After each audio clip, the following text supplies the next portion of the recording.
On a day where the Angels lose Mike Trout for the season, they also lose arguably their most heartbreaking game of the year. It does not get more Los Angeles Angels than that. We'll talk about the heartbreaking defeat on the heartbreaking day to be a Halos fan on tonight's edition of the Locked On Angels Postcast right now.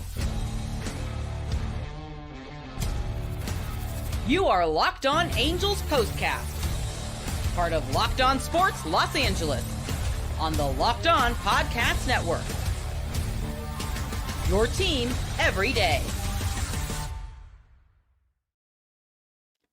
Hello, Halo Nation. Hello, Halo hopefuls. Hello, Postcast people. And welcome to the latest edition of the Locked On Angels Postcast, coming at you live, as always, from the Locked On Sports Los Angeles YouTube channel. And today, a special day, because I'm also coming at you live from the Locked On MLB YouTube channel and the Locked On Sports Today YouTube channel. So 3 times the YouTube channels we're coming live from, but also 3 times the amount of Angels pain today. Because not only do we get a loss, not only do we lose a series against the Colorado Rockies while at home, but we also lose our greatest player ever, certainly our icon of the modern era in Mike Trout. A sudden turn of events, and he is done for the season. Wow, what an unbelievably depressing, brutal day to be an Angels fan. And I promise you that this was not the plan. When we decided to have me go live on 3 different streaming, YouTube channels today,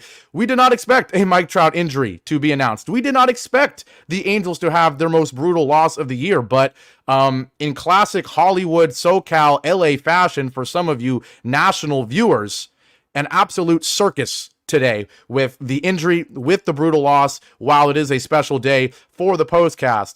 If you don't know who I am, and there's a good chance a lot of you don't because of the multiple channels I'm coming at you from today, I am Gavin Carlson. I spent 4 years as a credentialed journalist in the LA area covering UCLA sports for the Daily Bruin, and I am now, of course, a part of the Locked On Podcast Network, your team every day. I am the Angels postcaster. I see my usual postcast viewers from the Angels postcast here live. I appreciate you guys so much, but I appreciate the newbies as well. Shout out to all of you. And you got quite a game to listen to me talk about, because just somehow, some way, the Mike Trout injury will certainly be the most painful news of the day. But boy, does this game come close in terms of pain, in terms of brutality, in terms of heartbreak city for our Angels, because the Angels do lose 5-4 in extra innings. They're up 4-2 down to the last out of the game.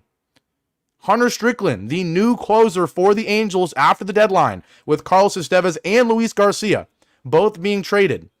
And in just his second save opportunity, and when he's looking like he's going to be the closer for the near future, he blows it. He gives up a 2-run home run in the 9th inning with 2 outs in the 9th inning. Just 2 strikes away from winning the game. You can't make this up. You can't make this up. And then to make matters worse, we get to the top of the 10th inning, and Hans Crouse, who just a couple games ago was 4-0, who was the magic charm for an otherwise unmagical Angel season, who whenever he pitched, the Angels won. He's now lost 3 straight games, and this one the most brutal of all, because not on some great hit, not on a bad pitch, on a sac bunt attempt, Hans Crouse throws the ball into the dirt, throwing error, allows the run to score, and just absolutely sucks the few ounces of happiness, of energy, of, compassion for this Angels franchise. We lose it all. We lose it all. Just a heart-wrenching, brutal day. I'm going to keep saying it a billion times because, man, just absolutely sucks. On tonight's show, we will talk about the offense. It was not great. It was not terrible. A big home run day for both teams. 2 home runs apiece. Logan O'Hoppe and Mickey Moniak for the Angels, but it wasn't enough. It really looked like it was enough when it was 4-2 heading into the 9th, but not enough. We'll talk about that. We'll certainly talk about a solid start for Carson Fulmer. And I think a guy that really got robbed of a win, obviously statistically wise, but really the stats on his season don't tell you the story of how good he's been. And we will also talk about the collapse in the 9th inning and in the 10th inning. But before we do any of that, a quick shout out to the sponsor of today's show. It is Game time. Download the Game Time app, create an account, and use code LOCKEDONMLB for $20 off your first purchase. Terms apply. And so we jump in to this ninth inning. The Angels are up 4-2. Like I said, I already gave you a quick rundown because, man, so much happened that I had to say it right away off the bat. But if you did not watch this game, even though this was the last game of the MLB slate tonight, and the Angels give the national broadcast, the national audience, who's maybe following this game, who maybe sees that this postcast is going live on multiple channels, maybe they tune in and they don't know. They know the Angels are 14 games under 500 coming in, but they don't know what the Angels' experience is. Well, boy, did we give it to them. Up 4-2. Like I said, Hunter Strickland comes in to replace Ben Joyce. And here is issue number 1. Hunter Strickland replaces Ben Joyce. It should be the other way around. As Skylar perfectly says in the comment section, Joyce needs to be the closer. He needs to be the closer. And not because Hunter Strickland's been terrible this year, and not because Ben Joyce has been stellar, although he kind of has, let's be honest. The ERA now under 2. But above all, this team is not playing for anything. This team is playing for the future. It's such an obvious, clear decision that needs to be made that your young, future, superstar reliever, who certainly will be the closer next year, with Estevez gone, with Garcia gone, with Strickland probably gone next year, Ben Joyce will be the closer. And let's be honest, this team does not win very often. This team is not in a situation to have a save opportunity very often. You're 47-62. So it's not like, oh, Hunter Strickland will get this chance, but hey, the next time Ben Joyce might get it. There's not that many next times. There's not that many left. Of course, there's probably going to be, 20 save opportunities left in the remainder of the season, maybe not even that many. And with each game that goes by, that Ben Joyce is not the closer, it is a huge missed opportunity for your young, bright flamethrower to have, imagine if this was Ben Joyce instead, coming in 4-2 on a brutal day for Angels fans, and imagine him coming through, shutting the door. It would give us a little bit of hope, an ounce of happiness as a Halos fan. Hey, we lost our superstar for the rest of the year. And honestly, this one feels like the fatal blow, and we'll get to Mike Trout. Somehow I didn't say it in the intro, but that will be the third segment, talking about Mike Trout, of course. But on a day where you lose Mike Trout, where there's it feels like the fatal blow maybe of his career, where we don't know if he's ever going to be the same. And we are just down in the dumps as a fan base. Obviously, a win would have made you feel a little better, but especially a win. We're two young guys. Logan O'Hoppe, the future Mike Trout, hopefully, of this team, and Mickey Moniak both go deep. And then imagine if Ben Joyce comes in the ninth and gets a save. He throws 102. He throws that sinker. He locks the door. We earn a series win. It would have made, it would have been a D- day still, because the Mike Trout injury is just so brutal. But it wouldn't have been an F- day, an F- day. A literally, up for debate, one of the worst days in the modern Angels era. When you consider that Mike Trout is gone, when you consider that there's no future, it feels like, because of how deadly or disastrous the deadline was, and not capitalizing enough. And I don't need to rant about that again, because I've done it the last 2 shows, and we've got enough to talk about. But long story short, as Skylar says in the comment section, as most Angels fans would agree, if this team was trying to win the World Series this year, Ben Joyce at this point is already a better pitcher than Hunter Strickland. So he should already be the closer. But even now that's not the case. He is also the future of the bullpen, and Hunter Strickland definitely is not. So there is no reason, absolutely no reason, why Ben Joyce should not be the closer. And I just got to say one more thing about this. I'm not saying this because of how the game went. I promise you. I know some of you guys are not viewers that see me every day. You're not Angels fans. But the Angels fans that do watch, they know that I try to be 100% honest. That I could have taken victory laps all the way around about Rengifo getting hurt the day after they should have traded him. But I also know that I wasn't always saying trade Rengifo the same way I was for Taylor Wood or Tyler Anderson. Right? I tried to be honest. And I will be honest in saying that watching this game, in the 8th inning, the second Ben Joyce came on the mound, I'm thinking, why is he pitching in the 8th and not the 9th? I thought it the previous few games when it was Luis Garcia and then Hunter Strickland.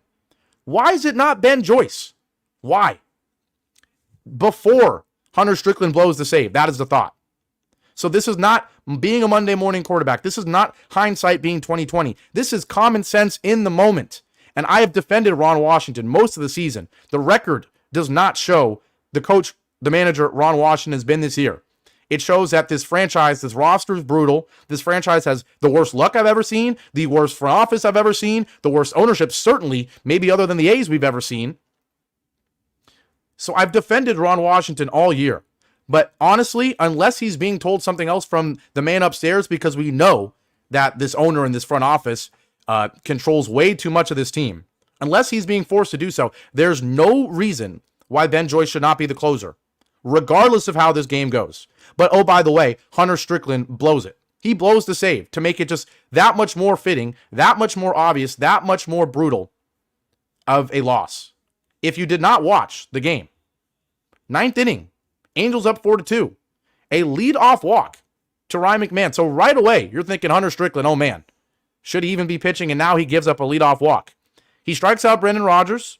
He strikes out Michael Toglia, who had a great game, the UCLA alum, hit a home run, a 2-run shot off Carson Fulmer. Carson Fulmer's really only mistake of the game. But then with 2 outs, with the tying run up to bat, you know the one thing you can't do is fall behind. The one thing you can't do is fall behind in the at-bat, because the one thing you got to do is throw strikes when you're trying to avoid the game-tying home run. And what does Hunter Strickland do? The veteran. If this is Ben Joyce falling behind 3-0 when the only thing you can't do is fall behind 3-0, then you accept it. He's a young guy. This is the point of him pitching in this moment, or should be pitching in this moment. He's getting the experience. But Hunter Strickland, I know that you don't throw 100 anymore, like when you used to, when you were hitting Bryce Harper every time you played the Nationals as a member of the Giants. But the one thing you got to do as the veteran is be smart and not fall behind 3-0. A first pitch changeup low. Then you throw a 1-0 fastball that almost catches the foot of Jake Cave. And then on 2-0, you throw a slider? Maybe you're thinking that you're clever here. Oh, 2-0, he might be swinging. So let me throw an off-speed pitch. But you miss, and it's not really close enough to even think about swinging. And so now it's 3-0. You get lucky that you throw a 4-seamer right down the middle on 3-0 that he doesn't crush. But then, if you weren't confident enough in the fastball to throw it down 3-0, or down 2-0, excuse me, how in the world are you going to throw it back-to-back times down the middle on 3-0 and 3-1? It makes no sense. It's just bad pitching. Bad pitching from a veteran who, I'm not expecting to throw 100, but just have a smarter pitch sequence, please. But no, 2 fastballs right down the middle. The second one on 3-1 against Jake Cave, he annihilates it. 106.8 exit velo, 412 feet. There was no doubt about it. Straight away center field, and the game is tied at 4. Just like that. And then in the 10th, like I said, don't even give us a second. We get to the 9th inning. We basically do nothing in the bottom of the 9th after you blow the lead. And then literally the first pitch of the 10th inning, a sac bunt from Sam Hilliard. Hans Crouse fields it. And we know, or at least the Angels fans know, that Hans Crouse has this long arm delivery when he pitches. But you don't got to have the long arm delivery when you're throwing the ball 20 feet over to first base. Instead, he has that long windup like he does when he's pitching, and he overthrows it into the dirt. Shanuel not able to make the play. It gets into right field. Shunk scores, and it's 5-4, and you lose the game in heartbreaking fashion. To make it even more heartbreaking, Taylor Ward, as the game-winning run, rips a line drive deep to left field that's just foul. That would have won it, but no, of course not. On a brutal day to be an Angels fan, it had to be as painful as possible. Just absolutely, positively brutal. It's just heartbreaking. It really is. And I promise that I am not this, I don't even know what the word is, existential, maybe, on every postcast. For the people that don't watch me every day, I am not this existential. I am not this, oh my God, it's the end of the world on every single postcast. But tell me, if you are not an Angels fan, if you're a new person here, or if you are an Angels fan, tell me what other emotion you're supposed to have on a day like today, other than utterly deflated in every way. Just utterly deflated. Brutal loss. Mike Trout out, which we'll get to in greater detail in a couple breaks. It's just a brutal day. It really is. And you know, drinking game, take a shot every time I say brutal. It's probably already been 100 at this point. We're going to take our first break here on this Locked On Angels postcast. When I come back, we'll talk about the first 8 innings. The Angels fall behind. The Angels offense, for once, shows some resilience and comes back. A couple home runs. You're up 4-2. We'll give Carson Fulmer his flowers because he really was robbed of a win after a great performance as he continues to exceed expectations. And then we'll talk about Mike Trout. You know we will. When we come back here, after a couple breaks here on the Locked On Angels postcast. Now, today's show is brought to you by a new sponsor. Just a lot of new stuff happening today. I'm on multiple channels, you know, a new level of pain, and also a new sponsor. It's Liquid IV. And I got to say, before I get into the ad read, Liquid IV, I don't need a script in front of me to tell you that I love Liquid IV. I do. Like, unironically, I use it. I go to the gym every single day. I'm dehydrated all the time. I go on runs. Liquid IV is the way to go. It just makes you feel better. If you don't know what it is, let me tell you. When you're taking in America's pastime, even if it's the Angels, don't forget to hydrate with Liquid IV's Popsicle Firecracker flavor. A surefire summer hit. Now, I haven't even had that. That sounds amazing.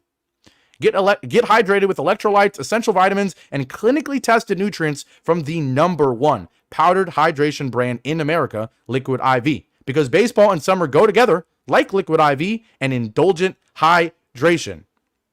Like I said, I use this all the time. It's just a powder. If you don't know what it is, you throw it in your water. If you don't know the benefits of electrolytes, there's so many. It makes you feel more hydrated than water does. So please, I highly recommend Tear, Pour, Live More. 1 stick plus 16 ounces of water hydrates better than water alone. Powered by LIV, Hydroscience, an optimized ratio of electrolytes, essential vitamins, and clinically tested nutrients that turn ordinary water into extraordinary hydration. No more thirsty summers when you indulge in hydration with Liquid IV. Get 20% off your first order of Liquid IV when you go to liquidiv.com and use code MLB at checkout. That's 20% off your first order when you shop Better Hydration today using promo code MLB at liquidiv.com. And today's show is also brought to you by Supply House. Get supplies from the site that's made for the skilled trades, supplyhouse.com. Supplyhouse.com is the reliable way to order plumbing, HVAC, and electrical products online. Their easy-to-use website is packed with helpful resources and the latest product info to help you get the job done right. Shop a complete inventory of over 200,000 parts from over 400 top brands and get your order delivered right to your door with fast shipping from coast to coast. Need help with an order? Get expert support and industry-leading service from the friendliest folks in the business and talk to a real person every time. Pros in the skilled trades can get a competitive edge by joining SupplyHouse.com's free Trade Master program. Every Trade Master gets access to a dedicated phone line, free shipping, and discounts on every order. So join the thousands of trade pros already benefiting from their free membership at SupplyHouse.com/TM and order plumbing, HVAC, and electrical supplies from anywhere with just a few clicks at supplyhouse.com. Back here live on the Locked On Sports Los Angeles YouTube channel, the Locked On MLB YouTube channel, the Locked On Sports Today YouTube channel, and after the fact, wherever you get the Locked On MLB daily podcast feed, the Locked On Angels daily podcast feed. So many avenues today to listen to this postcast, and so fitting. Once again, this is a perfect, not in terms of being an Angels fan, certainly, but in terms of production value, you couldn't have picked a better day to have the Angels postcast coming at you live from me be shared on all these national avenues, because arguably the biggest day in years, in forever, for Angels fans, for the Angels franchise, and not in a good way. If you somehow missed the news, Mike Trout out for the year. Suffered multiple setbacks and apparently has re-torn that meniscus in his knee, and he will not play for the rest of the year, playing just 29 games this season. He's missed more games than he's played in the last 4 years. He has not played 120 games, since 2019. Some heartbreaking stats, some really, really heartbreaking stats. Before we get more into the Mike Trout news, because we certainly will talk about it in greater detail, we have to quickly talk about the remainder of this game. I spent the first 15 minutes of this podcast just talking about the last 2 innings Because, boy, it doesn't get more eventful than blowing a 4-2 game and then blowing it in the 10th. But if you didn't watch this one, or if you just forgot, the Rockies didn't waste much time again getting on Carson Fulmer and the Angels in the second inning. Carson Fulmer, who we will give him his flowers because he really does deserve them. He's really exceeded expectations most of the times he's come out to start. But he does suffer a setback in the top of the second inning. He gives up a one-out single to Brendan Rodgers, and then Michael Toglia, once again, the UCLA alum, hits a 2-run shot on a liner to center field. He hit it pretty well, 388 feet on an 0-1 fastball right down the middle. Kind of sounds similar to that Hunter Strickland home run that he gave up. But other than that, Carson Fulmer was great. And this is why he deserves his flowers. He, if you don't know, if you're not an Angels fan, this guy is a hybrid reliever starter. Certainly was not supposed to be in the rotation this year, but because of Patrick Sandoval being out, because of Reed Detmers, Chase Silseth being out, because of the brutal fill-ins in Zach Plesac and Kochowitz, and I'm blanking here. Davis Daniel, who's been okay sometimes, was good actually yesterday. But because of all of this, Carson Fulmer has been called upon to kind of have a career resurgence. In his career, he's got a 5.38 ERA, but in 2024, it's 3.69. And he has not given up more than 3 runs in a start in a month and a half. Like, he has been about as good as you can ask for. In the month of the month of June, the ERA was not good. It wasn't. The ERA in the month of June was 6.39. But in the month of July, 3.43. And so far, it's now down to 3.69 as he has a 3 runs that he gives up in this game. So Carson Fulmer deserves credit. And, no record will show you that he's been great. Even the 3.69 ERA probably does not do him enough justice because, once again, he's being called upon to do something he was not expected to do, and he's exceeded expectations. Tonight, just 3 hits. Obviously, one of them extremely costly, a 2-run home run, but still, 3 hits in 6 innings from Carson Fulmer? Just 1 walk? 8 Ks? It doesn't get much better than that. It really doesn't. Just 2 earned runs, 3 hits, 8 Ks. Obviously, the home run hurts, but he was great. He was great. Jose Quijada was solid, just 1 hit and a strikeout. Ben Joyce, kind of a roller coaster game for him. 2 on with nobody out in the 8th inning that he shouldn't have been pitching. We already heard me say that. But he gets away with one. He throws a sinker right down the middle. That's why you get a sinker, folks. If you don't know much about the Angels, Ben Joyce, in his first couple of appearances of 2024 coming up from the minors, he was throwing 103 fastballs, 4-seamers right down the middle, and he was getting roughed up. But now he throws a sinker at about 98, and even if you throw it right down the middle like he did, you get a double play out of it a lot of the times. So he has been great since he developed that sinker. He's turned into a 2-pitch pitcher, into a 4-pitch pitcher who primarily throws the sinker now, not the fastball, who, he doesn't throw 104 now. He throws 101 with the fastball. But I will certainly take it. And statistically wise, performance wise, it has worked. 1.93 ERA for Ben Joyce. It's why he should be the closer of the Los Angeles Angels and not coming in the 9th and letting Ben Joyce blow it. We'll talk quickly offensively about the Angels before we then go into this deeper conversation about Mike Trout. A pretty solid day. If you're looking at, the future of this team and obviously knowing that you're not trying to win a World Series and the priority is seeing the young guys play well, we got that tonight. We really did. Nolan Schanuel 1 for 4. We'll take it. The average is now over 254 for the first time in a while, so a 1 for 4 actually brings his average down, when all year that was not the case. But still, 1 for 4, a walk as well. He scored a run. We'll take it. Michael Stefanik in for Anthony Rendon, who I see a comment about number 6, about Anthony Rendon. We'll get to that. We certainly will get to the comments later. Michael Stefanik in place for him and in place of Luis Rengifo, batting second. Bold decision by Ron Washington there, and it works out really, really well. 2 for 4, he's just like that, hitting 243. Taylor Ward, 1 for 5, 2 strikeouts. He's always going to give you multiple strikeouts. That's why you should have cashed in and gotten anything for him. But obviously the big guys of the night, Logan O'Hoppe, just 1 hit, just 1 for 5. But when you hit a 2-run shot, with the way the Angels play this year, home runs being the majority of the offense, we'll take it. We will take it. 2-run shot from him. Mickey Moniak, 2 for 4 with that solo shot as well. Love to see that. He's still hitting just 211, but we'll take it. Other than that, nothing great. Adele, 1 for 4, but Drury was awful. He's probably the worst baseball player I've ever seen in 2024. Brandon Drury blows. He is terrible, but a good offensive performance. You score 2 runs in the 4th. You score 1 run in the 6th. You score 1 in the 7th. Is 4 runs a lot? No. Is it a lot against the Rockies, who are no good? No.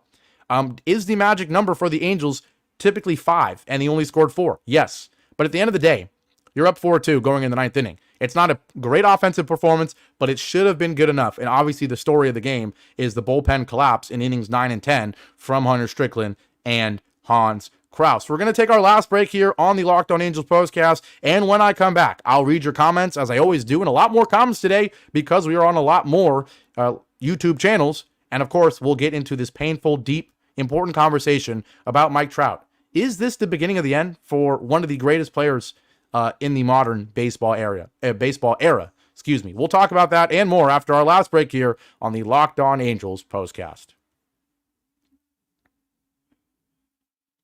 Now, today's show is finally brought to you by Game Time. Once again, another sponsor that I genuinely, absolutely love. If you somehow don't know, Game Time is now an authorized ticket marketplace of Major League Baseball, which means getting tickets is faster and easier. Here's the key with Game Time. Prices on the Game Time app actually go down the closer it gets to the first pitch. There's killer last-minute deals, all-in prices, views from your seat, and their lowest price guarantee. It's what makes Game Time the best place to get tickets, and it makes Game Time the place to take the guesswork out of buying MLB tickets. If you don't know what flash deals are, what zone deals are, what all-in pricing is, it's some of the best parts of Game Time. All-in pricing, it actually tells you the price after the fees, after taxes. It doesn't tell you that the ticket's $60 and then you go to hit buy and then suddenly it's $110 because of fees. It doesn't do that. It tells you the actual price. There's flash deals, there's zone deals. I told a story on a previous postcast. I literally, in a matter of 4 days, used Game Time 3 times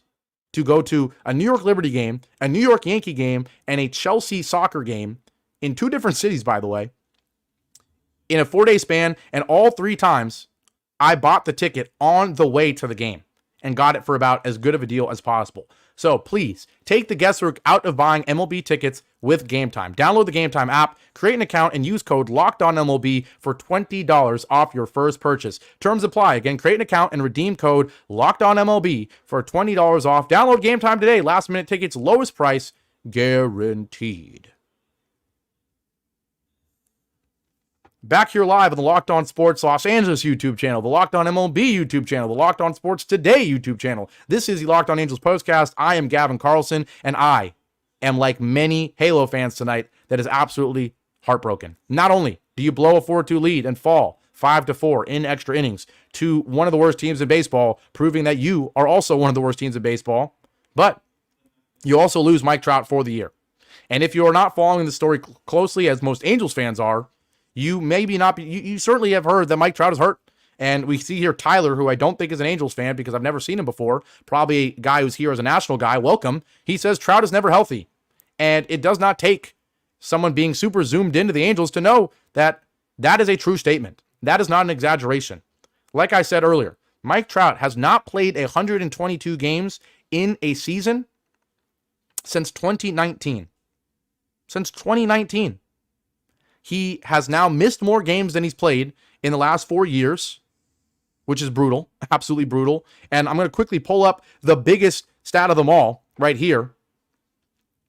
In the second half of the season, meaning after the All-Star break, he's played this many games in the last 4 years. 0, 40, 1, and 0. So not only does he not play, not only is he always hurt, and certainly the Angels have not been in crazy playoff pushes, but when they did have Ohtani, when they did occasionally have Rendon actually play baseball and not sit in the dugout all game and make horrible quotes about not caring about baseball, Mike Trout has played 41 games combined in the second half of the season in the last 4 years. And I have been on the record, you can watch previous podcasts, of saying I think some of the commentary about Mike Trout is not fair. Talk about him not caring about the team, about him not prioritizing winning and prioritizing his stats and whatnot. I don't think that is fair. Like I've said, and I'll say it again, unless you are the most gifted athlete on planet Earth, there is no way that you win 3 MVPs and are one of the greatest players of your era without giving absolutely everything you have to the game of baseball. The argument can be made that he's given everything a little too much. Maybe he's gotten a little too strong, a little too bulky for an outfielder who tries to make diving catches, who tries to still be elite on the bases, who tries to make phenomenal plays, who tries to use his athleticism. Maybe he's gotten a little too strong up top. Maybe the shoulders are a little too wide. But once again, that is not a criticism of his effort, of his attention to detail, of his passion for baseball and for these Angels, who, by the way, these Angels have given him nothing. Let's be honest here. Sure, the last 4 years will absolutely hurt his legacy within our Angels community and overall, nationally, historically. Now there's questions. I'm reading headlines saying, is Mike Trout still a Hall of Famer? Sure, first ballot? Unanimous? When you suddenly don't play baseball for the last 4 years? Of course, this will taint his legacy. But one thing it should not taint is his, the legacy of his character, of his passion. He is not taking things easy in terms of caring about this team that, once again, has given him nothing. Because let's not forget, before these 4 years, Mike Trout won 3 MVPs and did not play a playoff game. All right? So I still do not appreciate, and I'm not being a homer, I'm not being defensive, I'm being unbiased. I don't love some of the conversations about Mike Trout. Now, if you want to talk about, like I said, him probably being a little too bulky up top, and not in an overweight way, because like I said, he gives everything to baseball, but in a maybe too muscular and strong way. Maybe the knees can't handle it. I will certainly criticize that. The latest talk has been this year about how he's not waiting until he's 90% to come back. He's maybe not taking the fastest recovery option, getting the quickest surgery or blah, blah, blah, blah. There's a conversation that can be had about that. But even then,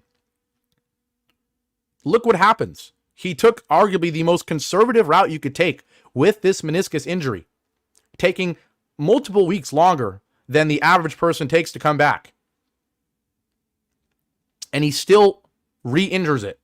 And we don't know all the details. I don't know. Maybe we do. Honestly, I don't know what's come out in the last couple of hours. I was watching the game. But what I do know in the moment, earlier in the day when it was announced, is that this was not, at least what they're trying to say, is that this was not, a bad previous operation. It was not mishandled. It was just a coincidence. It's just bad luck that the same injury that just kept him out happened to be re-torn again. We'll never know. And based on the history of this franchise, based on the history of repetitive underfunding for the medical staff, underperformance from the medical staff, Anthony Rendon is a different story. I don't think the guy cares about baseball as much as Mike Trout. But it's not just Mike Trout. It's Ohtani. You can go down the list of all the guys that have been hurt for the Angels in recent years. And you have to make, correlation does not equal causation. Or maybe it's the other way around. I'm out of it. But the moral of the story is you can't know for sure, but this medical team, this franchise above all else, because I'm not going to blame it on one doctor, I'm going to blame it on the guy up top, Artie Moreno. Has continuously failed this team, continuously failed players. Injuries have always lasted longer for us than other teams. People have always gotten injured more frequently than other teams. And Mike Trout is the greatest example, and he is not totally in the right. Like I said, there is certainly debates that can be had about if the decisions he's made about his body have helped him in the long run. Clearly they haven't if you've missed all those games. But this is just a summary of the Angels' experience. Your best player, your best character, the guy who's given everything for your franchise, suddenly can't give your franchise anything. And it's just more proof, more evidence that, boy, did we fumble this trade deadline. You should have committed to the future and not the future being 2025. Because the problem is the Angels historically have always thought that the future means the next year. No. When you have half your lineup, there's literally 2 guys in the Angels lineup right now hitting below 170. We literally have relievers starting. We have guys in Hans Crouse that were our saviors, but only because we had never heard of them before this season. Our best players have been like, other than Logan O'Hoppe, Kevin Pillar. Willie Calhoun at one point was like the second best hitter on the team. And you're telling me this roster is maybe a year away from competing? Give me a break. And so the good news is that Mike Trout, he'll be back in 2025. And of course, it's not like this year matters in terms of wins and losses. You're about as low in the standings as you can be. But it's just more reason that it makes no sense that more players were not traded at the deadline. Because as much as we expect Mike Trout to come back, and as much as we hope he actually plays half the year I'm not even asking for the whole year. I'm asking for half the year at this point. Even with that, he's still a rusty Mike Trout coming off another season-long injury with a roster that is going to finish maybe with 100 losses. This team is not doing anything in 2025. I'm sorry. I hate to break it. This team is not a player away. We kept, people in certain circles are trying to say that we were Mike Trout coming back away. No, we are a whole lot away from competing anytime soon. And boy, does this day show it in so many regards. Not only the Trout injury, but the loss, the collapse, the mismanagement, certain guys pitching that shouldn't even be pitching in certain moments. This is brutal. It's absolutely brutal. Now, I'm way over time because quite an eventful day. We'll quickly speed through these comments. Angels win, says tough loss, tough day to be an Angels fan. Absolutely. Shout out to Jeff, always in here. He says another loss. He's always checking in from work. Appreciate you. Anaheim Angel, exactly. 53 more games of this. Please, for the love of God, no. Just lose. At this point, just lose 4-0. I cannot take a game like this where you're up 4-2 and blow it. Foot Alex says, DFA some relievers, for real. Sell Taylor Ward for anything. Well, it's too late now. Deadline already passed.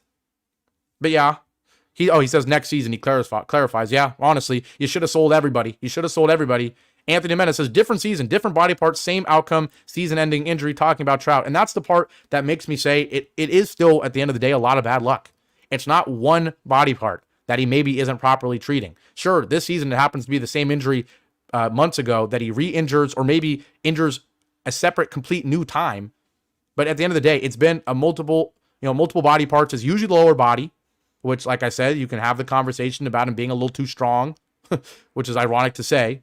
But yeah, it's just bad luck at the end of the day, and it really just hurts. It sucks for him. It sucks for us as fans. Because let's be honest, even when we're 15 games under 500, we'd be a little more happy if we could see Mike Trout play baseball. It felt great watching him hit 10 home runs this year in 29 games, even when we were losing, even when we knew the season was going to mean nothing. Man, absolutely more conversation from Foot Alex about needing to sell. Anthony Jimenez says, nice banners. Another unplanned thing that worked out great. Today, no matter what, I promised all of you guys that the new room was going to be decked out properly. And it just so happens to be the day that I'm on all of these extra YouTube channels. So that's perfect. Yes, Fun Alex, I did get my jersey signed at UCLA, the Brazil jersey. Hopefully you can catch out those signatures. I also got the Pulisic signed jersey right there. The KD jersey in the back, also signed, also at UCLA. The perks of going to UCLA. You see a lot of famous athletes. We already saw Skylar's comment about Ben Joyce needing to be the closer. Anaheim Angel said he missed Joyce pitching in the 8th. So when I started to watch in the 9th and saw Strickland, I shook my head and sure enough, exactly. Tyler says, total joke job, had the Angels to win. Really bad outcome, up 4-2 with 2 outs. Absolutely. Skylar, a first-year Angels fan. Wow. Welcome to pain. Michael says, as long as number 6 is on the team, they will never win. They are cursed since giving this guy the worst contract in the history of sports. It really is, and now this Mike Trout contract doesn't look much better, honestly, at least in the near future. Need new doctors. They always seem to misdiagnose injuries. The blame goes to Artie Moreno. It doesn't go to one doctor. It goes to the guy up top who has done everything wrong. And Warbird TBF says, it's amazing with how mediocre this club is, especially with the pitching. They don't have a Chicago White Sox type record. They're getting there. It's not quite that bad because at the end of the day, the White Sox, like the Marlins, like other teams, they know that they're no good and they play young guys, even if they're not the best guys in the lineup. The Angels still try to play all their best players every night, even if they're 40, because they have this delusional thing that they think they're going to win games and they care more about entertaining the fans in the stands than maybe entertaining fans in the stands 2 years from now by planning for the future and trying to win games. The record isn't great. It isn't as bad as the White Sox, but it is not great. But with all that being said, a really, really long show today. Try to keep it around 30 minutes. Usually go a minute or two over. Today, way over, but just a lot to talk about. Also, a special circumstance with all the channels we are streaming to. But with all that being said, Angels lose 5-4. They also lose Mike Trout for the season. I'm Gavin Carlson. This was the Locked On Angels Postcast. If you are new, please leave a like on whatever YouTube channel you're getting this on. Subscribe to whatever YouTube channel you're getting this on. And if you're new, also head on over to Locked On Angels Postcast. After every single Angels game, I will be here breaking down the game, talking about baseball as a whole. Clearly, we don't just talk about the Angels. We talk about what it means for the future of the team and really for the league, to be honest. So thank you so much to everybody, all the new people, all the returners. I appreciate you all so much. Once again, I'm Gavin Carlson. Enjoy the rest of your Thursday night. Have a great upcoming weekend. And for you Angels fans and for everybody else, I'll be back here after every single Angels game as always. Take care, everybody. And whether you like the Angels or not, go Halos. Good night, everyone.